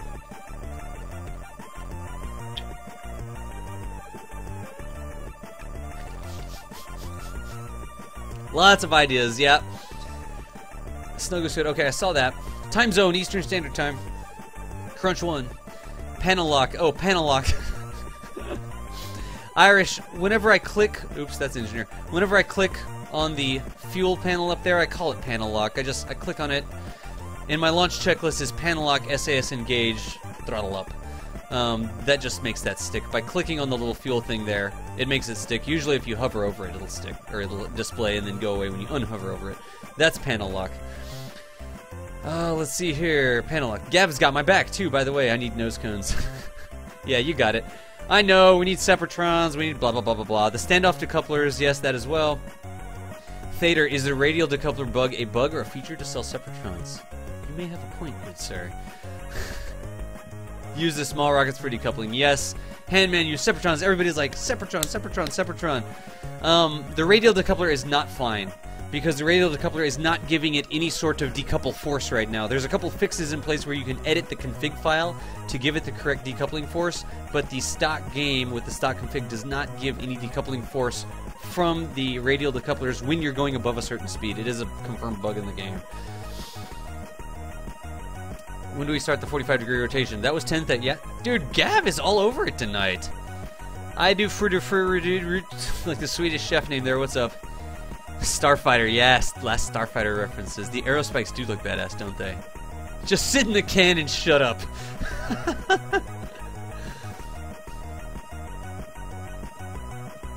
Snuggly Squid, your center of lift on your space plane is supposed to be right behind, like touching, actually clipped into the center of mass. So go to the VAB, turn on the center of lift, turn on the center of mass, make sure your center of lift is just behind the center of mass. Remember, play with your fuel drag your fuel sliders back and see if your lift versus center of mass is going to change. Encoder hype! We got encoders again already! Heck yeah! Heck yeah! There you go, nose down. Check it, chat, check it, chat. Awesome, Hitman, good luck on the moon landing. Encoder hype is real. There you go, HVAC's got your back as well. Definitely changes. Do I have a stream schedule? Kerbal Space Academy streams, Lunchbox 11, Kerbal Space Academy, every night, 8 p.m. Eastern Standard Time, 8 to 10, 2-hour sessions, in-depth on one topic. Intro to space planes, interplanetary transfers, building a space station, my first orbit, landing on the moon, farming science, beginning a new career. Every day there's a different sort of thing. I do repeat them. But I tweet it out if you follow me on Twitter, and I'll tell you what I'll be doing for Kerbal Space Academy each evening, 8 p.m. Eastern. If I get enough interest, I'm also going to be doing an earlier stream so that UK, Europe can catch it, because I know that 8 p.m. Eastern is late for them. GMT -5 for anybody who doesn't grek. Well, what is it? I don't grep? No, that's not the right term. Grok. Anybody who doesn't grok, get that reference, anybody? Eastern Standard Time. Looks like it's a comet. DOS encoder hype, we still got that. You're right, Gav. If you give me donations, I will stream until my eyes fall out. That is correct. And I totally appreciate the mission reports in chat saying Kerbal Space Academy helped you. The people who are just showing up to watch, I appreciate that. The follows, I appreciate. The donations, I appreciate. All of those things are freaking awesome. Let us go back. Heinlein. Stranger in a strange land. Nicely done, everyone. Ah, yes. Good times. So let's go over here. Let's turn off my trajectory mod. I don't need that right now. Let's go to Kerbin, and let's set up that Hohmann transfer. Bama Medic, this one's for you, man. This was your question. We all know about orbits, right? If I am in a higher orbit, that velocity is 2214. If I'm in a lower orbit, that velocity is 2285. A lower orbit needs to go faster to miss the planet, right? When I'm falling around the planet, I'm going so fast that the rate that I'm falling towards it, it's curving away from me. That's what an orbit is. I'm just going so fast that I'm missing the planet as it curves away. When I'm lower, I have to go faster, 2285. When I'm a little bit higher, 120 instead of, who was that, 75. That orbit's a little bit slower, 2214. What's the moon require to stay in orbit? The moon's orbit is 542. That orbit is so high, it's out there at, what, 11 million meters, right? Yeah. Moon is 542. What's min-miss? It's even further out, 274. The long and short of it is, the higher your orbit is from the surface of the body you're orbiting, the slower your craft goes. The lower you are, the faster your craft goes. What does that mean? If I want to rendezvous with one of these guys, I have to set it up so that when I do a transfer, when I lower my periaps, that craft is there when I get to the orbit, right? So how can we do that? What does that mean? Let me go ahead and I'm just going to, like, I don't know, right here, gives me plenty of time to plan. I'm going to add a maneuver there. Let's say we're going to rendezvous with our 85 guy, our 85 turbojet lifter. Set as target. There we go. So now I've got that set as a target. I can check my inclination, 0.3. I'm not going to worry about that. As long as it's under 0.1, you're pretty dang good. Or sorry, as long as it's under 1.0, plus or minus 1 degree, you're pretty good. You don't really have to worry about inclination changes with low curve and orbit transfers like this. So we're going for him. His altitude is 846. So I need to come over here, and I can just put this node anywhere. I'll show you why. I'm going to go ahead and decrease my velocity until I go into a lower orbit. Actually making it elliptical because I haven't translated yet. But now that periaps is 8.3, what I want to do is set that periaps to 8.5, the same as my target. There's my target, 8.46, close enough. There's my periaps, 8.5. Right now I'm at a $1.20, right? Or yeah, that's where I am right now, $1.20. And here's what you can see from that, right? What I can see, precise note, I'm not going to use you right now. Engineer, I'm not going to use you either. What you can see from that, by the way, I set Kerbin as my target. I double-clicked on Kerbin. It makes it really easy to go polar, look for the planet down from above, and see how these orbits are shaping up, right? So now you can see if I were to burn at this node, my velocity would decrease. I would go into an elliptical orbit, a Hohmann transfer. I would come into a lower orbit, and my periaps would be 85. Happens to be the same periaps as my target, right? That's why we set it that way. However, when I get there, I'm going to be right here, and my target is going to be over here. That's not a rendezvous. That's not what we want, right? We want to time it so that when we are getting down to our periaps, our target is there too, and that's a good Hohmann transfer.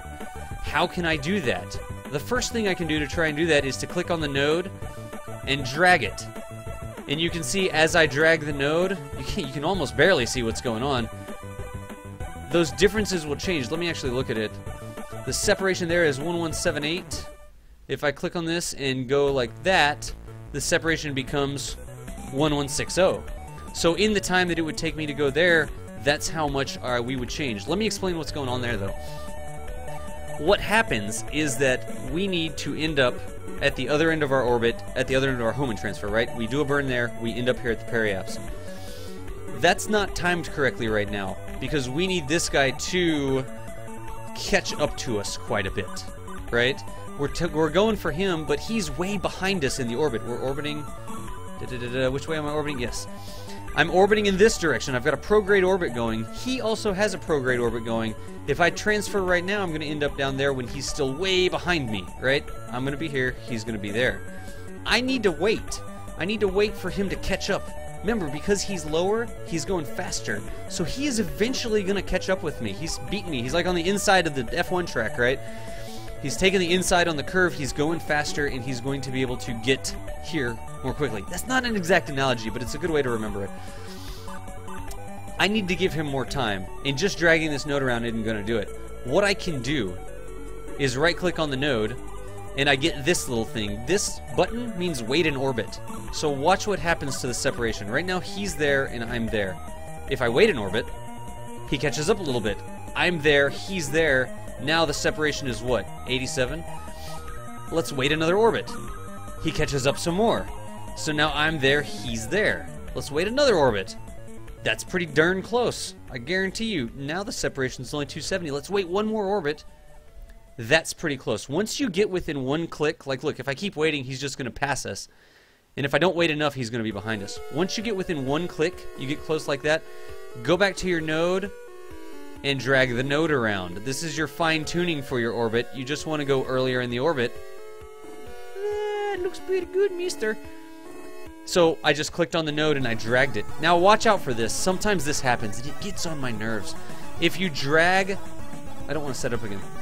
If you drag the node past your craft, it'll lose the orbit jumps and it'll set it back to the next orbit, and all of a sudden he'll be way behind you again and you'll be a problem, right? So watch when you're dragging it back and forth. If that goes way off all of a sudden, it's because it's lost the orbit jumps and you have to come back here and give it more orbits. But this is basically saying orbit this planet for 3 hours and 5 minutes before you burn, then do a burn. If you do that, when you get down here, you're going to be within 1 freaking kilometer of your target. So, before I do the burn, I'm going to go around to that. This burn is all set up. We just need to do 27 meters per second. At that specific time, 3 hours, 5 minutes in the future, and we're going to get within 1 kilometer of that guy. That right there is a good Hohmann transfer. Let me check the chat and see if I need to go over any of that again or something like that. And I'm sure people have been telling me, Doss, you're such an idiot. You don't even know what you're doing. Let's see here. Let me scroll back up and see if there were any questions. Yes, Bro Sidon, KSA. I've actually got an entire thing that is farming science on Minimus. Scroll down to my YouTube channel if you want to watch a past episode of it. I've got a farming science on Minimus where I talk not only about designing a science station that goes into orbit around Minimus, designing a lander that can land and get the science, actually doing the landing on Minimus, and then returning the science home while leaving the ship on station in Minimus orbit. My YouTube's down there, got it. It's called Farming Science on Minimus. We'll answer all of those questions for you.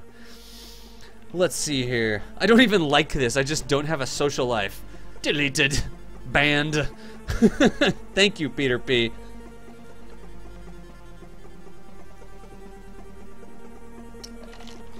Drinking some Dr. Pepper, reading some questions. How much Delta V is needed for for Kerbal Escape? Look at the maps. That's good. It's 8. No, what is it? 860, 880, 900, something like that. Look right quick, I guess. Kerbal Escape, 950 for Kerbal Escape, assuming you're already in LKO, 80 kilometers. Right there, 950. Continuing on, I always want to check on the chat.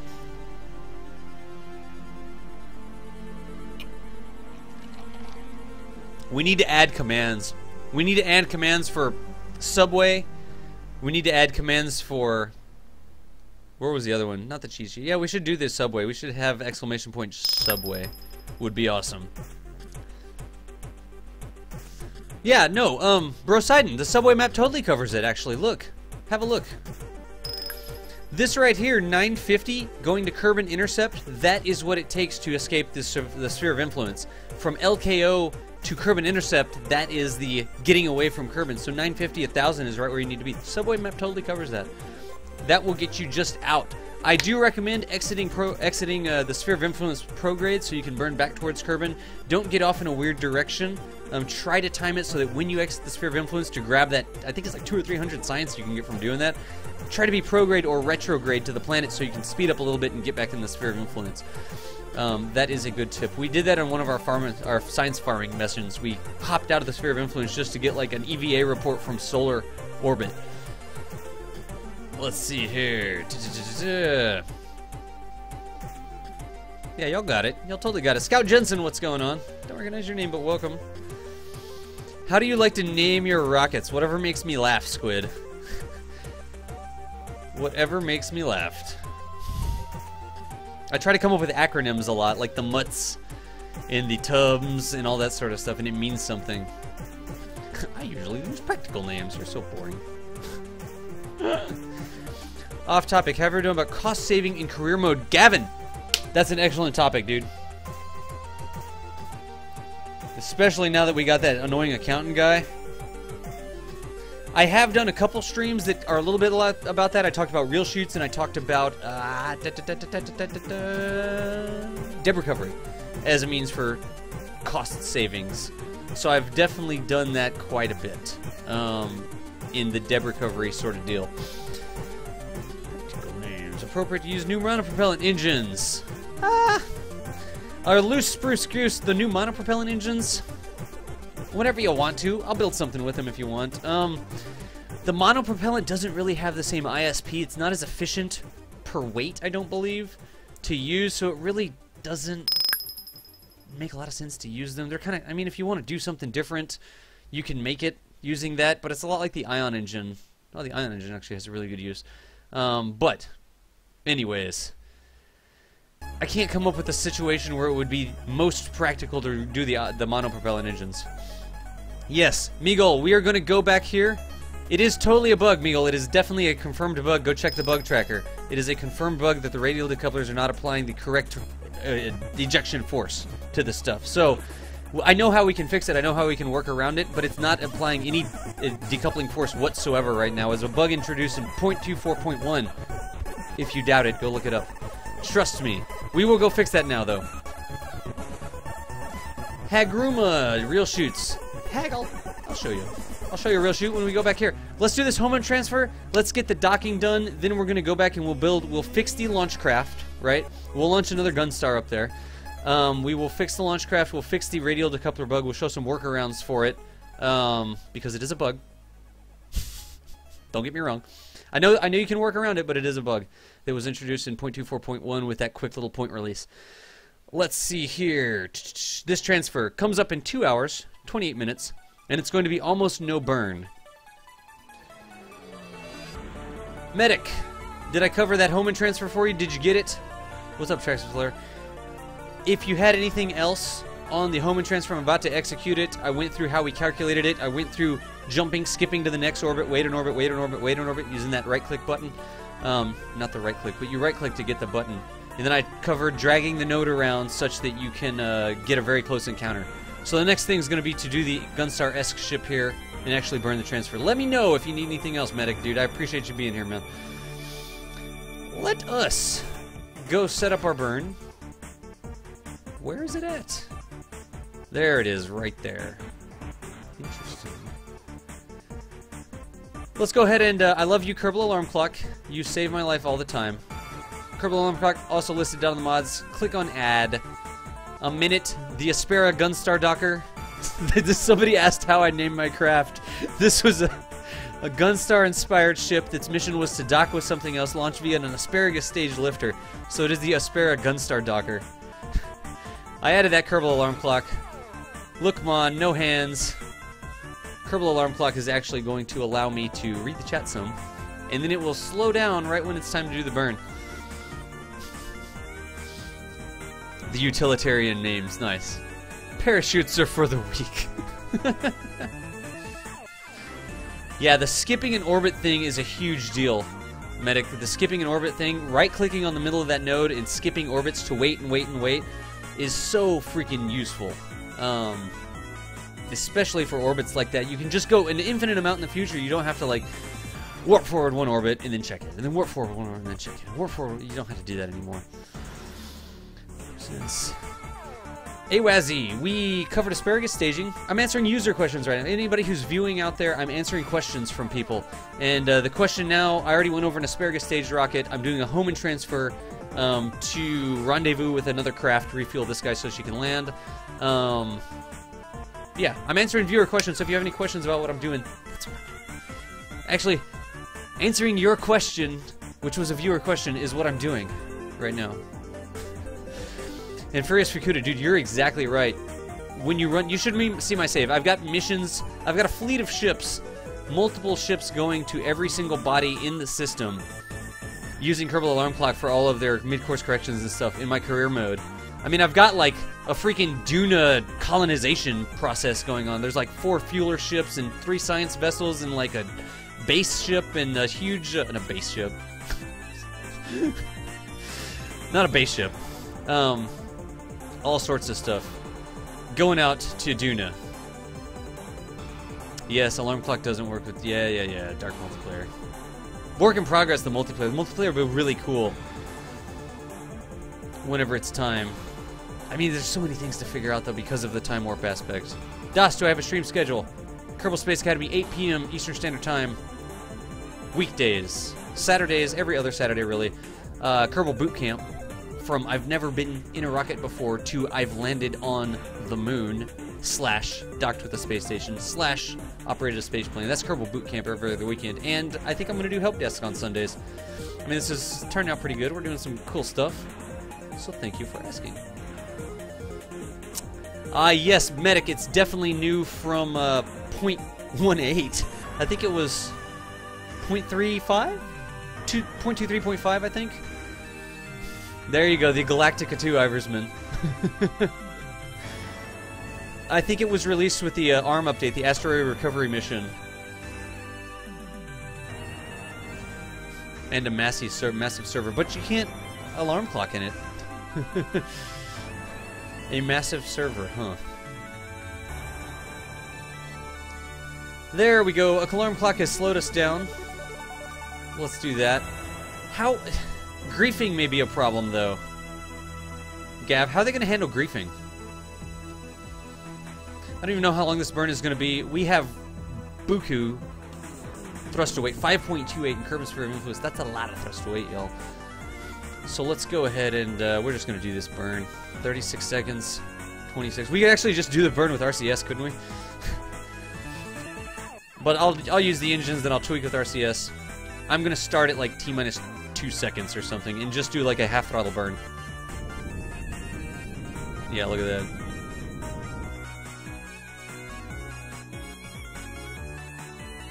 that. Close enough, I guess. Let's go and check. Let's see how we did. Our approach is 2.7. Let's play with it using RCS. Remember what we were doing?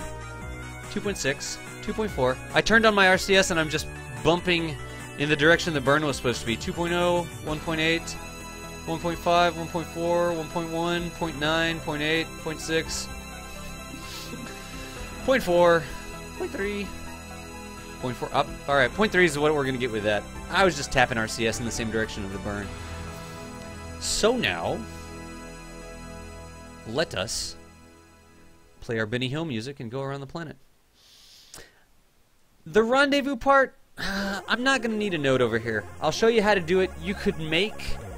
I mean, basically, if at our encounter right here, we add a maneuver that removes about the same number of delta V, like 27 meters per second, was it? If we do that, that means we're going to be really close to the craft. You don't have to do that. Look, is that 20? That's 31. 7.9 kilometers. You can do that. I'm not going to use a node. I'm just going to do it live so I can show you how to do it live. But the difference in velocity between that home and transfer orbit, 120 down to 85, I think this one was. The difference in velocity is going to be so low when we get down there. We can do it live. We can do the rendezvous with RCS because we planned a very good home and transfer, right? Is it even pronounced Homan? I don't even know. Solovsky? Can it even pronounce Solovsky? Solovsky? Werner von Braun? I know that one. Like I know all this stuff. Let us... Oh, I guess one thing I should say, it is a good idea to put a node there, even with no delta V, just so you know how far in the future that encounter is going to be. That's a good thing. That was a follow. Who was that? Securidad. Thanks for the follow. Welcome to Kerbal Space Academy Helpdesk. Answering user questions tonight. I think that's going to be a Sunday deal, because I think it turns out really well. Power Color 01010101. How's it going? Did you eat a dollar bill? Somebody over here came over here and said that you were going to be eating a dollar bill or something, Power Color. I don't know. Let me know if you actually chomped down. We do have a medic in the channel, if that didn't work out for you. Anyways, Gunstar, doing a home and transfer down to our target. Rendezvous in 8 minutes. I just put the node there with no meters per second just so that I would know how long it would take. 4, 3, 2, let's go ahead and set up 1 minute out. I'm already on target. That's good. Let's find her in the sky. Where are you at? There she is. There's the turbojet lifter, 2.5 kms away. We are going to spin around and we are going to do this live. 31 meters per second. We could actually come right next to her. So, remember what I like to do, right? When I do rendezvous, when I do docking, when I'm trying to get up to the turbojet lifter here, I try to get the green X over the pink, not quite X. Three-legged X. That's what I do. To do that, I draw a line. I draw a line from the middle of the pink thing to the middle of the green thing to my heading, right? And I'm just going to tap the burn just a little bit. Watch, right now our encounter was what, 0.4? Show me, 0.3. I'm going to draw a line, pink thing, green thing, me. And I'm going to push that green thing over the X. Now I'm going to come over here, I'm going to draw a line again, right? Pink thing, green thing, me. What I'm doing, I'm not only slowing down, but I'm also pushing it over. Now that I've got it right on it, that means that I'm going right at it. Do I have time for this? My encounter is 0.0. I may hit her. I may definitely hit her. We're just going to go ahead and slow on down here. My space ops say that I should be going 5 meters per second, 500 meters out. Not today. I'm not going to hit her. I'm going to go below her. We're just going to go ahead and come to a screeching halt right next to her. And then we're going to duck.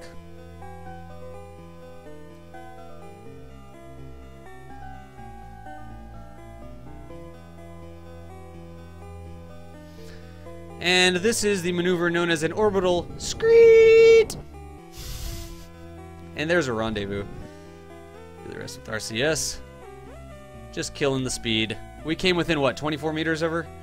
That'll do, pig. That'll do. Now we're here. Outstanding. So, activate docking mode. That shuts down my main engine, apparently. GG's, action groups. Shut down engine.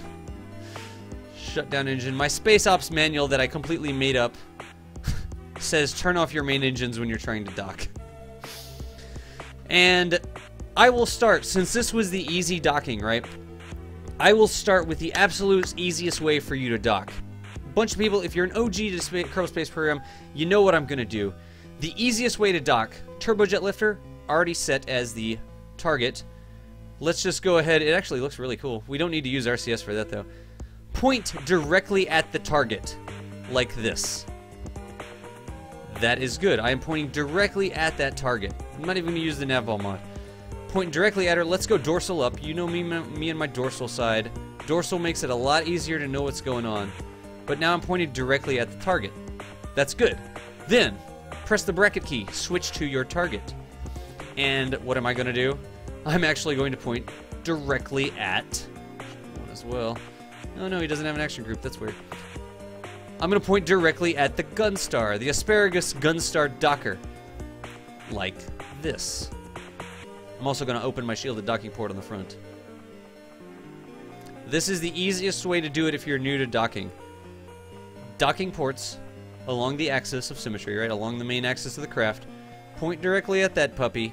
then point that puppy directly at you. That is super easy. Let's go back to the Gunstar. Again, you have to correct it a little bit because the center of mass on that ship wasn't exactly in the middle, right? But you just point it together. Oops, I forgot to open the shield, didn't I? The shield's still up. Open shield. Let's go back here. Point directly at her. Let's make our relative velocity different. I'm not quite pointed at her. And I am going to have to get straight. So let's go back to RCS. Let's get over till I'm looking good. I'm going to have to get right on it. There we go. Now it looks good. Now I can go down a little bit as well. Now I did one axis, right? I lined her up on one axis. Let's line her up on another axis. I'm a little high, so now I need to go a little lower, right? And the closer and closer you get, the easier this is to do. But again, I'm just moving down until I'm pointing straight at it. I'm not even worried about anything. I'm not worried about mods or anything right now. I'm just doing this. Now let's kill the relative motion. We want this target thing right here to be 0 as much as possible. Because now look, I'm good to go on that axis. I'm good to go. Sorry, engineer, we don't need you right now. I'm good to go-ish on that axis. Now I just want to go straight towards her. And look at that. I want that green prograde vector. Now I can use my RCS to tune my approach. I want the green prograde vector, the green motion vector, I guess, to point straight at the craft. And if you need to do some last-second tweaking, you can totally come over here. Eek! You can totally do that. See how I'm pointed a little bit low? I can point a little bit higher. It's just about pointing them at each other. There's going to be a lot more complicated dock after this if you're not too terribly enthused by what I'm doing. But again, we're going straight at her. Another good trick, you don't have to go faster. If you want to get there faster, you can time warp. Instead of making your craft go faster and then making your craft go slower, you have to pay for the extra speed by getting rid of it at the end. Ooh, this is actually going to be a little dirty. You can use the time warp to go towards the craft. Can you dock? I don't think I've ever docked two of these pods together. There, we've got good connection. That's a dock. That's the simplest way to do it. Why does it think my target is increasing? No target. RCS off. There we have the Gunstar docked with the orbital fueler. And we are good to go. That's all we did. So, let me check the chat now that I've got docked. Let me see if I missed anything. That was the simplest docking thing, right? That was the simplest way to dock. Point one thing at another thing and then like nose them together like that. We will do a much better, a much more complicated dock. There's power color. There's DMP. Okay, there's DMP. Where the server's really small. Okay, alright. Excellent.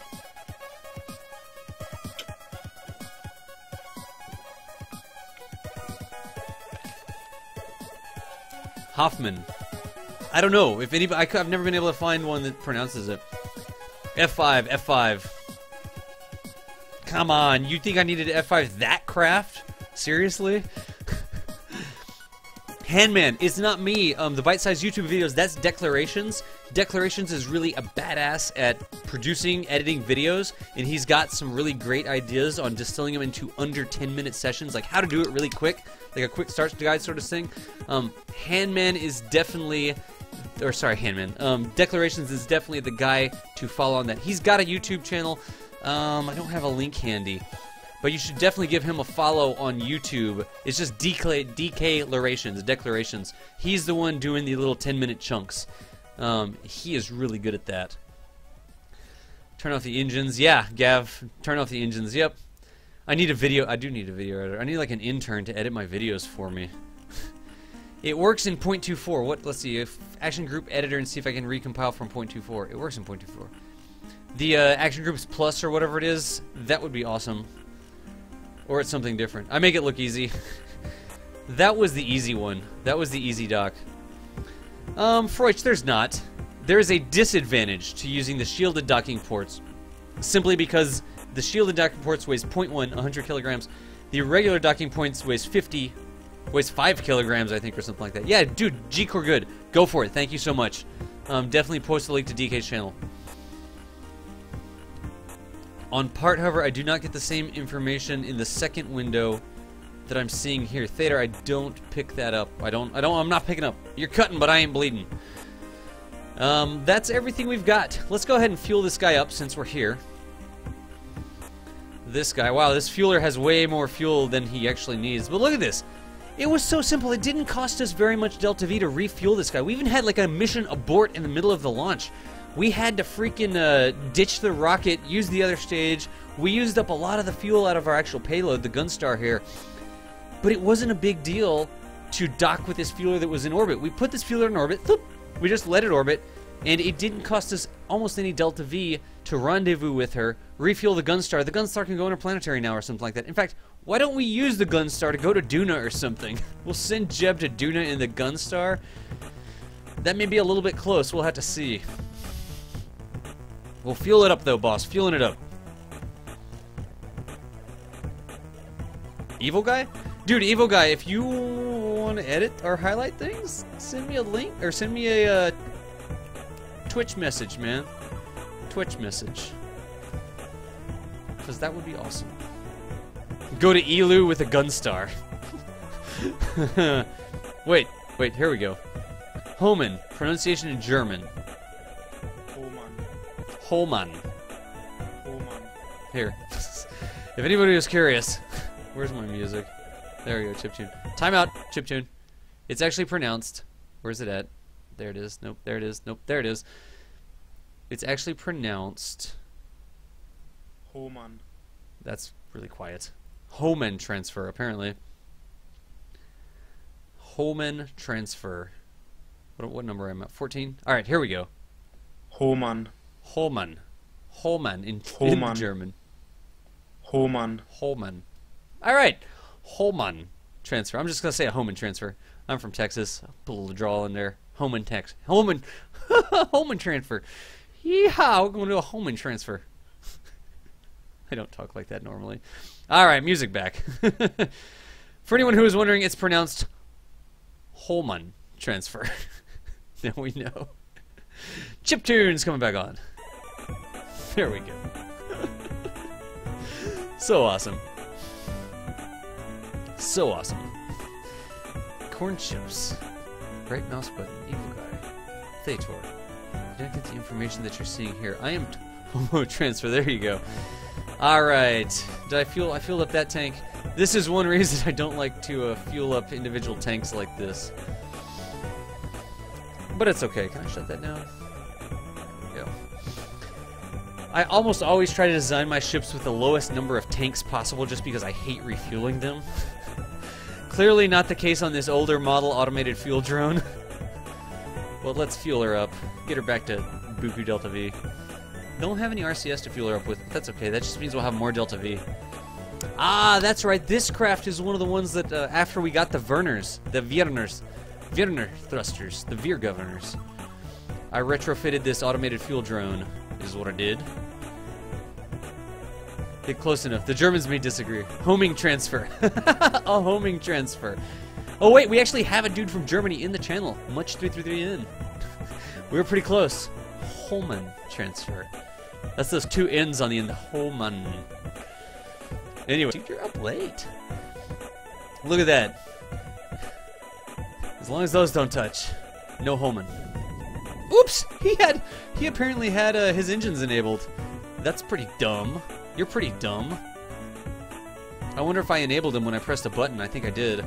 I may have been trying an action group and accidentally enabled him. That's okay. We didn't. No harm, no foul. Oops. So that tank's good. That tank's empty. God diggity dog. Where does he even have fuel left? He's got that fuel. He's got that fuel. Okay. So the Gunstar's refueled. I'm gonna leave him here. We're gonna do a direct orbital rendezvous next. Jeb is gonna hang out, I think. Or should I return him? Should I go land on the Vab? Nah, let's do a direct orbital rendezvous next. Oh, the puns. Ouch, the puns. Let's see here. We've got that, we've got that, we've got that. Back down. 2 things to do. Jeb, you can stay up here. We've rescued you once in this save from your Mooner slingshot. Back to the Space Center. One thing to do. Fix it so that the radial decoupler bug doesn't destroy our rocket when we try to get to space. Step 2, launch the rocket. I actually don't know what else there is. So there were a lot of good ideas. Maybe toss some ideas in there again. I think one of the ideas was the standoff thing. We had some Separatrons. We had some, I think that was mostly it. Standoffs and Separatrons. Let's get rid of these things because they just get in the way.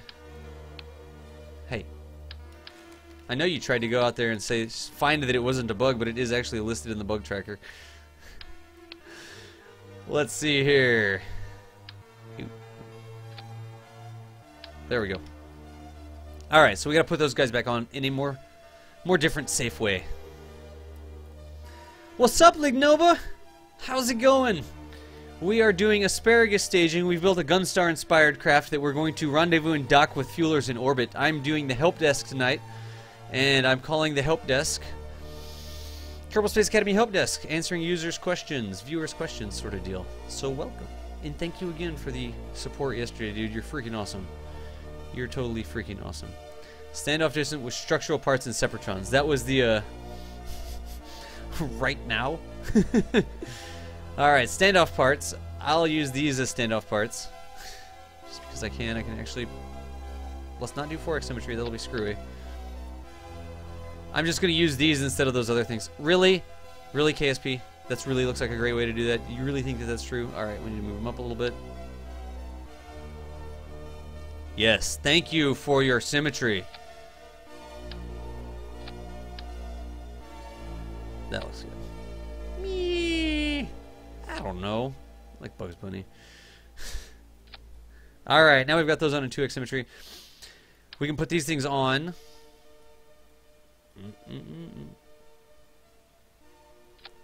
Like that. Fuel line activated. Like this. Fuel line activated. Okay. Then we said we needed some Separatrons. This is what y'all meant, right? Separatrons? Separatrons. GTFO Separatrons. Let's see if that works, just for giggles. Just for shits and giggles. Let's fix this stuff right quick. You go there. You go there. You go there. This is my outer stage. It goes first, yes. So there. I wish I could angle those. I wonder if I can angle them a little bit. I don't know, I just want those things to get the hell out of Dodge with a quickness. Dude, Irish, thanks for hanging out. Take it easy. Yeah, the standoff decoupler. Yes, I could have used the standoff decoupler, but then I would have had to redo the staging and stuff. I was being a little lazy there. But we're gonna see. It takes off using the rover wheels. Try to send this to Eve. It glides indefinitely with flapping, Luis. Is that what's going on there? Flapping? A little flapperoo. Just flap it in. Let me see here. I'm gonna do my standoffs like this. 4x symmetry. Up to the edge. There's one set. 4x symmetry. Up to the edge. That's another set. Those are okay standoffs. I'm not gonna get any weeble wobbles or anything like that. Staging good. Check. Let's see if this works. If it's gonna work. Because the problem with the bug in the game is that it will actually rip the decoupler off of the tank, and it may in fact explode the tank because it applies a really wacky separation to it. 1.5 on the pad. 4297. Remember how I was tuning it? I was just taking fuel out of the central stage. 1.58 on the pad. 1.60 on the pad. That's fine. 1418. This is like a big structural tank in the middle, really. We could use smaller tanks so we have less dead weight. We don't always do things the most efficient way around here. Sometimes we do them the let's just get this shit done way. Save. Launch. No launch clamps! Do it fast. I totally forgot the launch plants. Yes, Loose Spruce Goose. I need the editor extensions. Let me write that down. I need to get them. I tried to do as much stuff stock. Throttle up. SAS. Throttle up. SAS. Panel lock. She's balancing on one mainsail. Launch clamps? You don't need no stinking launch clamps. Anyways, let's see if this puppy goes to space. Let's see if she rapidly explodinates Whenever we try the decouplination, 3, 2, 1, space. Ah, yes. Let's launch another blind Kerbal in a blind pod up to space. Can anybody confirm that that is actually, we're getting it in point two whatever? 0.25? Are they gonna fix, are we gonna get an IVA here? Because that would be awesome. That would be awesome. I would love it. I do need to get editor extensions. Luis, without some sort of propulsion, you know as well as I that without some sort of phantom propulsion, you cannot glide forever. Physics do not work that way. In the infinite glide ratio. Yeah, there you go. Hailstorm stuff. Welcome to the help desk. We're doing Kerbal Space Academy help desk. Shucks. I also need to do a stage right quick. We're doing the help desk tonight. I also do Kerbal Space Academy weeknights. Let's see if this stages. Get out of here! Did you see how the launch clamps came off? Did you see how the decouplers came off? That's the bug. It worked! It totally worked. We just got it out of dodge. We still have to do it again, though. I am still accelerating. 1.7 is the number that I repeat over and over and over again because it makes for a very easily remembered and executed launch profile. If you're at 1.7 on the pad, you hit all of your checkpoints. You hit your atmospheric speed checkpoints. 5,160, 10,260, gravity turn. I'm also going to go dorsal here. Such control. Sweet. Let's just see if this launcher's good to go. I think she is. So now I'm doing my next checkpoint. Where you at, buddy? Wow, that center stage is almost going to run out of fuel at the same time as the other ones. Need no stinking asparagus. Now I'm going 45 degrees. All the way up 2.4 until this number right here is 50. You can also check it by going over here, flying it from the map view and hovering over this, or clicking it to watch it as you go up. I love Kerbal Engineer though. M gets me back over there. Whoa! Those things went completely wacky. That's okay. So, decoupler bug resolved. That thing just blew up, it looked like. It overheated, I guess? Oh, I don't like this lift. I don't like the asparagus staging. It's just not required. I just don't. I want to rebuild this rocket the right way. Without asparagus staging, because then we'll be able to do a freaking clean orbital rendezvous. There's 50, checkpoint 50, turn and burn. Get rid of that, kicker stage engage, point at your orbit, and get out of dodge. Also, we can fix our inclination. Remember, I'm going to go to this side a little bit to pull that inclination down just a little bit. 7, 6, 5, 4, 3, 2, 1, 6, 5, 4. It's slowing down, so it's going to flip pretty soon. There's 3. There's 2. Now it's slowing down. I better straighten it out. There we go. Next, we are going to go into a regular orbit. It looks like we fixed the craft. It's full of sound and fury. Unfortunately, the bug ripped those stages apart. But I'm not going to worry about it. I'm not recovering them. 7.5. Looking good. Spine. Spine. Cubic octostruts that make up the spine. What are we talking about? Oh. Confirmed 0.25 cockpit physics. Thanks, Hag. Thanks, Gad. And I've totally... Infiniglide definitely still works in the latest release, Luis. It glides forever because of Infiniglide. That's the only reason. I'm actually going to scroll up on this side.